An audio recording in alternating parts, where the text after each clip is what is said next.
ride on Baylor Canyon Road is rough, very rough, and it's one of the two key roads up to the Organ Mountains Desert Peaks National Monument.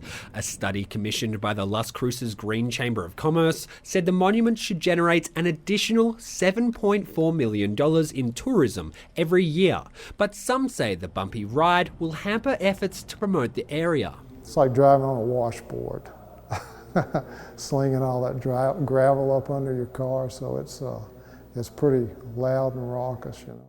Dona Ana County resident William Giles drives a Toyota Prius. It's low to the ground and doesn't do well on rocky dirt roads. He says people will be a lot more likely to visit the Organ Mountains area once the roads are brought up to standard and they're not so rough on vehicles.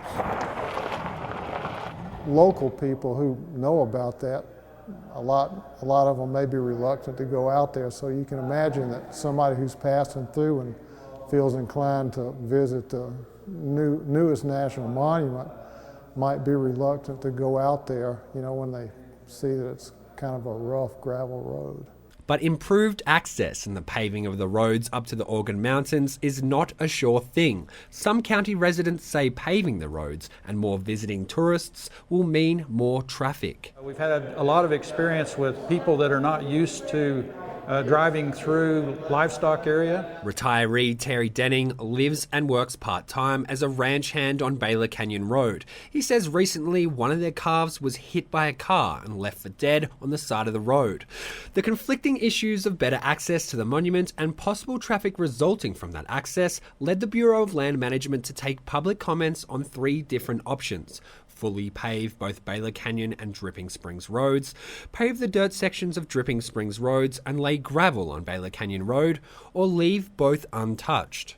Denning is concerned if Baylor Canyon Road is paved, more people will use the road to bypass the city, creating problems for cattle and wildlife. You can't anticipate what a cow or a horse necessarily is going to do if something comes by at a high speed that's making a lot of noise. And you know, we get dump trucks through there and everything else right now. So that's just our main concern is safety, and for both the people in the cars and the people that are using the roadway for other purposes, and for the livestock and the wildlife that have to cross it.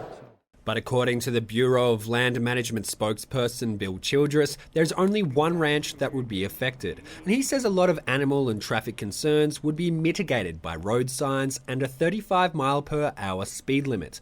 The BLM environmental assessment says paving will have no effect on any federally threatened endangered species or BLM-sensitive species, though Childress says wildlife impacts are the reality of any road expansion project. So we think there's going to be maybe more fatalities to reptile species that like to use those warm surfaces to warm up.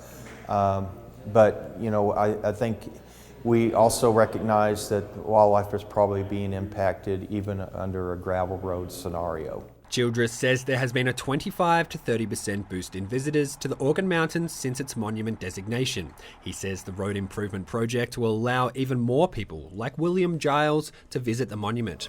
Dripping Springs has kind of a special place for me for that reason. I love to go out there and take photographs, so I don't go out there as much as I'd love to now because, you know, the road issue. So with it being paved, it would, you know, provide access on a more frequent basis, so I'm excited about that. Ultimately, the decision over the road projects will be left up to Dona Ana County and the Bureau of Land Management. The BLM will be accepting public comment until May 26, with the decision being made in early July. For KRWG, I'm Simon Thompson.